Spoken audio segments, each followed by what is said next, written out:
What is happening? Welcome to the Plus Pitch Podcast, morning pitching podcast from pitcherlist.com. My name is Nick Pollack.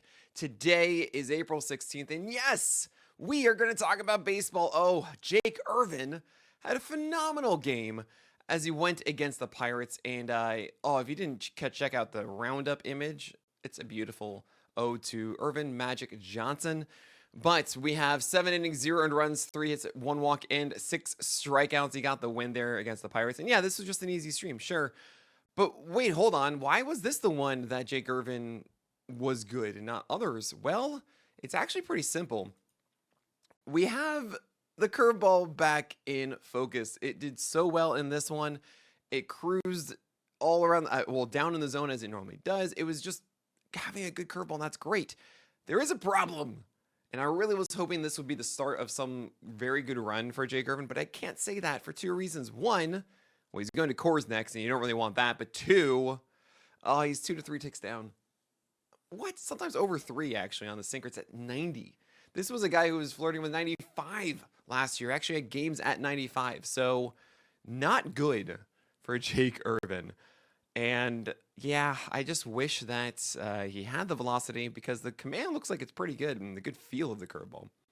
But yeah, if you took Jake Irvin yesterday, you're the smart one. You're actually like not the super sneaky, I'm too big brain kind of starter. It's like, no, that is the perfect example of like, oh yeah, right, this guy's looking good right now, gets the Pirates.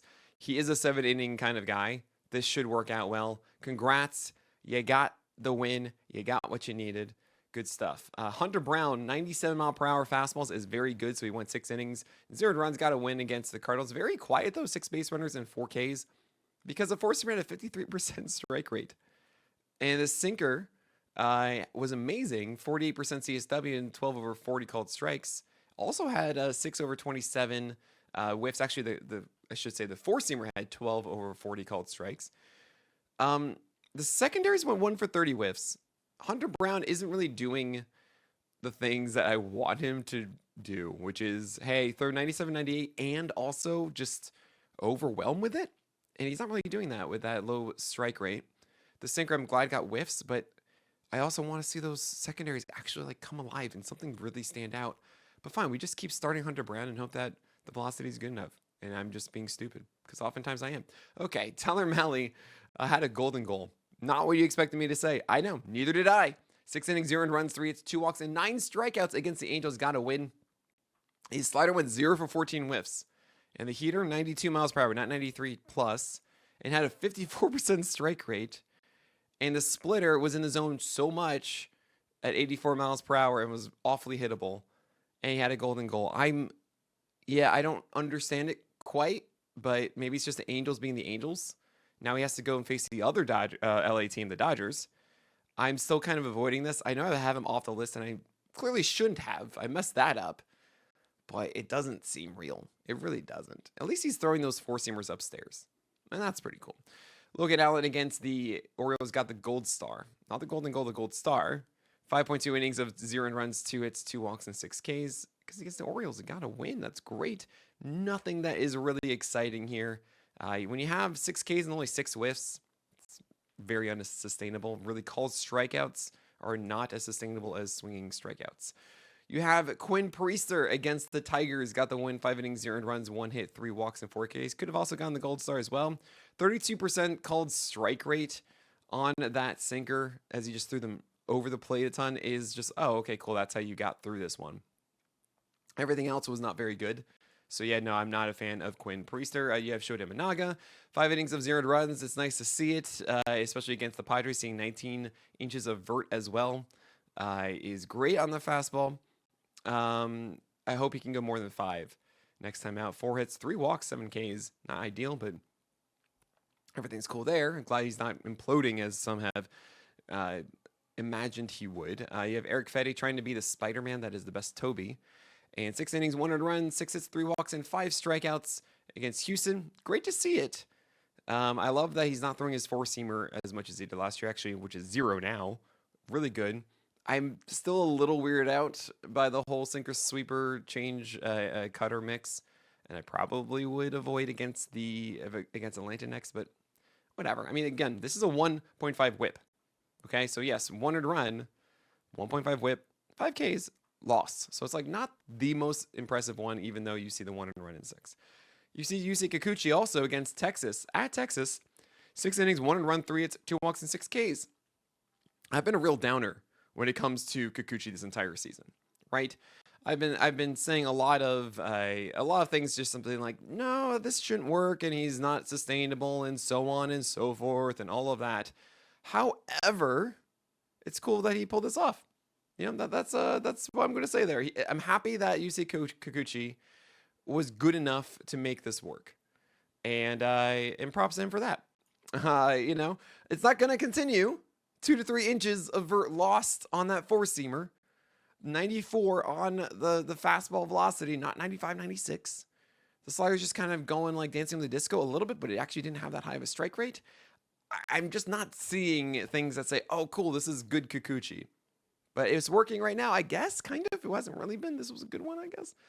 I would be selling high if I could on Yusei Kikuchi. He gets the Giants. I guess we're going to try that, but I'm worried.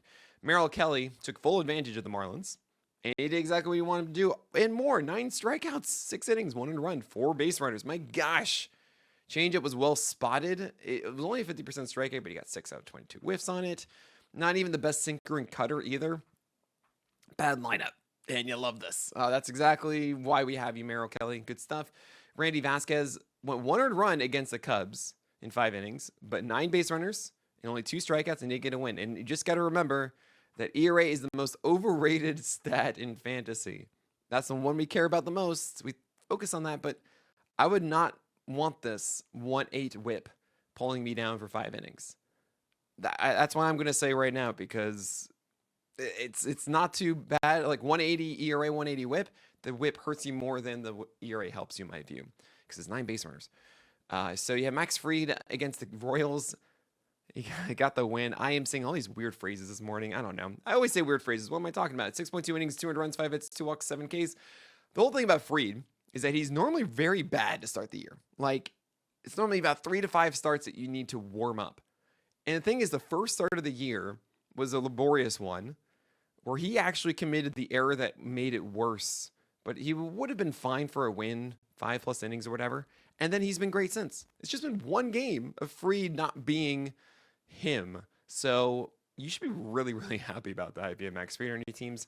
You have Kevin Gausman against Atlanta. And after last start of him dominating the Red Sox with his 4-seamer, this was more of the same. 6 innings, 2 earned runs, 6 hits, 0 walks, and 6 Ks against Atlanta. The 4-seamer had a 36% CSW, 8 whiffs over 59, so not as many, but still good. And not 92.7, but 94-95. And the splitter was kind of better, like a 17% swing strike rate, 5 over 30. Not like double-digit whiffs that we used to see from Gausman. And that's it. Don't talk about the breaking ball. The breaking ball is no. That's only a 23% CSW on that splitter, by the way. So do you believe that Gausman all of a sudden has this 4-seamer that dominates?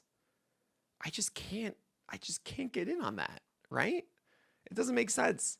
So yeah, I can't. I'm so sorry, Atlanta.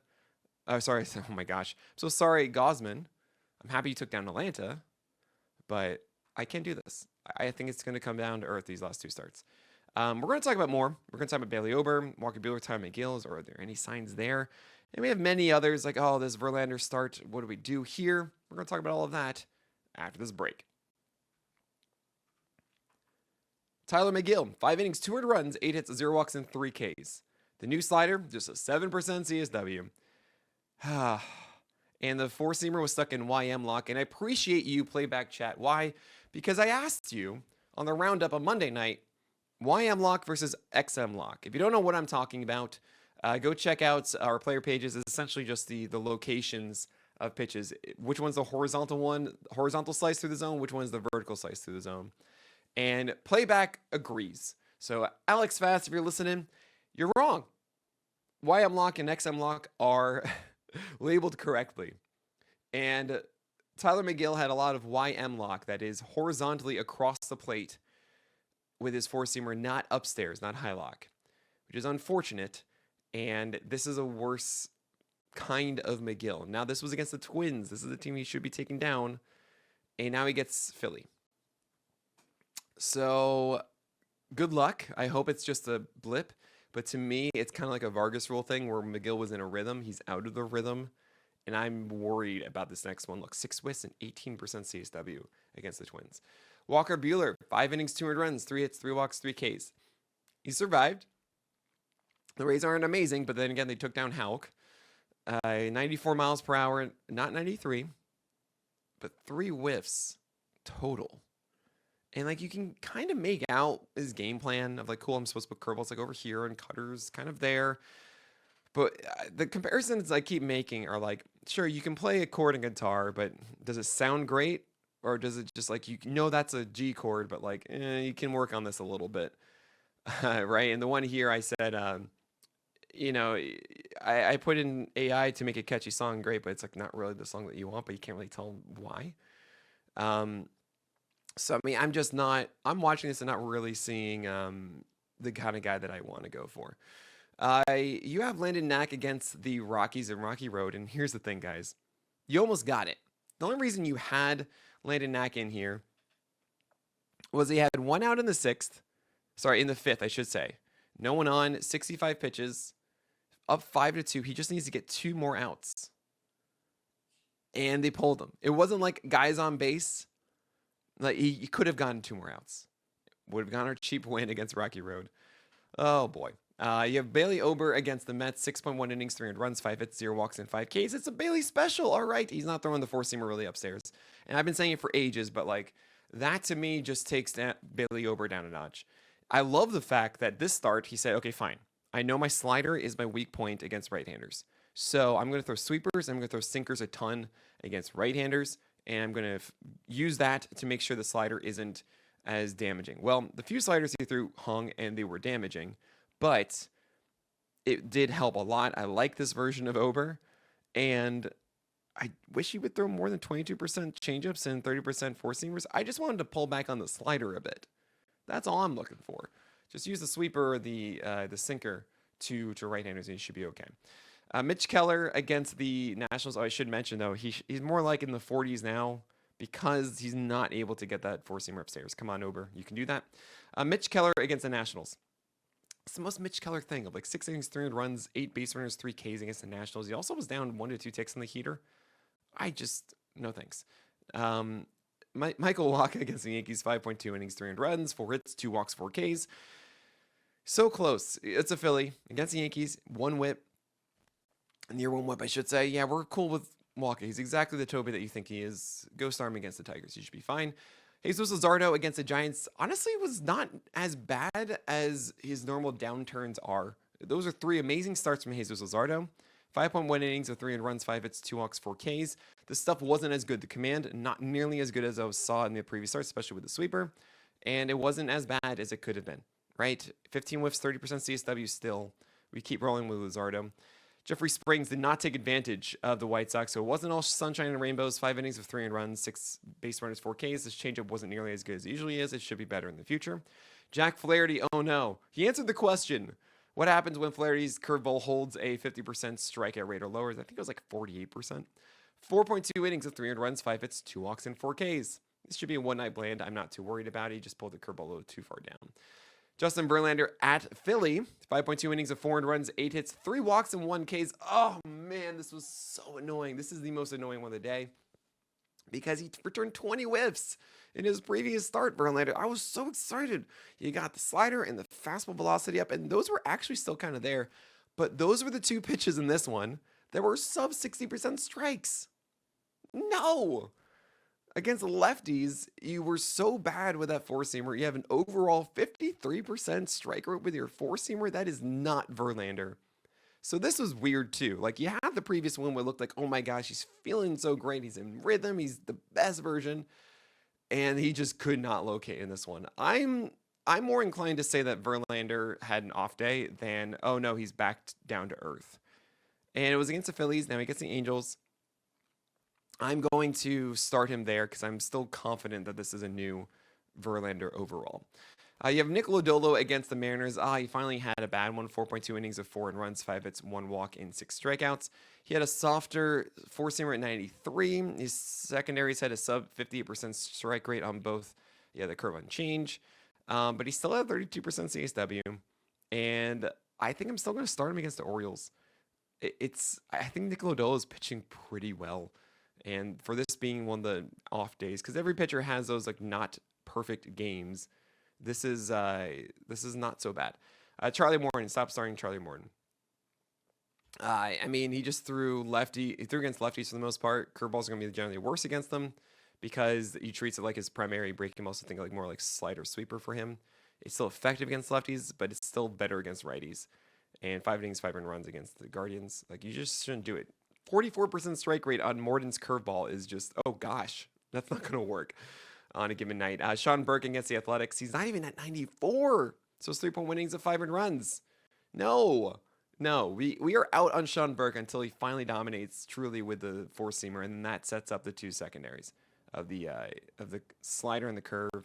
I think there's a little bit more as well this year, but really doesn't matter until that four-seamer is dominating. Ryan Feltner was at the Dodgers. Not going to happen. Ryan Pepio, very disappointing. 6 innings of 6 earned runs, 9 hits, 2 walks, and 8 Ks. But 17 whiffs on 102 pitches. And he also featured these 93-mile-per-hour cutters at 36% usage against lefties, and I love it. The four-seam was just 25% CSW. They hit the ones upstairs, and it was annoying. And he didn't have the love of Koufax in play. He had 2 home runs in this one, had 7 hits that, didn't go his way. He still had a changeup for 70% strikes and 7 over 27 whiffs. I love this. I don't like that the slider just kind of disappeared and was bad, but at least the cutter showed up for it. I think he deserved much better. I think the skills are very good. I would be buying low on Ryan Pepio right now. Spencer Schwellenbach, this was supposed to be your coronation day, and nope, you went 4.2 innings of 6 runs. The four-seamer is now up to 97, which is cool, but the sinker and slider was at 50% strikes. The splitter was just 2 for 6 strikes. There's only 6 thrown, and what's going on there? The curving cutter, man, they allowed some hard contact in this one, and it's just not the Mr. Crescendo we normally see. But remember, a crescendo has to start small, and then it ramps up. I'm just saying it's the low point, and it's not going to stay there. Okay. We have Connor Gillespie, and he should not be in this rotation. 8 runs in 5 innings against the Diamondbacks. Like, yeah, I'm right. Last but not least, though, you have Luis Castillo, not Mr. F. We fixed the bug on the site. Thank you all, by the way, for reporting those when you saw them. It's been really annoying, but we fixed it. It's great. And the dog, Luis Castillo, looked like a pup because it was 4.1 innings of 6 runs. This was probably the worst game I've seen from Castillo in a long time. 11 base runners with 4 walks and 3 Ks in his old home park. He could not command anything. It was truly terrible. Last time it was like four-seamers were upstairs and going inside of right-handers and doing all these fun things, or against inside of left-handers, I should say, and sinkers were great. And this was just like, I don't know where things are going. So that was a disappointing one. I have not been positive on Luis Castillo this year, but this should be better than this at the very least moving forward. All right, that is it for today. Thank you all so much for supporting what you do. We've gotten more lifetime subscriptions lately. We're closing it down very shortly. So if you're on the fence about getting Pitcher List PL Pro Lifetime, now's the time to do it. You will get 4 years essentially of PL Pro and then free forever. You also will get a free merch. You can either choose between a sweatshirt or a shirt plus mug. And in addition, you'll be supporting us, helping us create the things that you guys want us to make. There's so many things on the docket. It is not going to a money-guzzling CEO or anything like that. I do not make a full-time salary. So please consider supporting us by getting PL Pro Lifetime and signing up today. If you want all these things to continue on forever and to be just better and better, that's the number way of doing it. But that is it. So my name is Nick Pollack, and may your BAPS be low and your strikeouts high.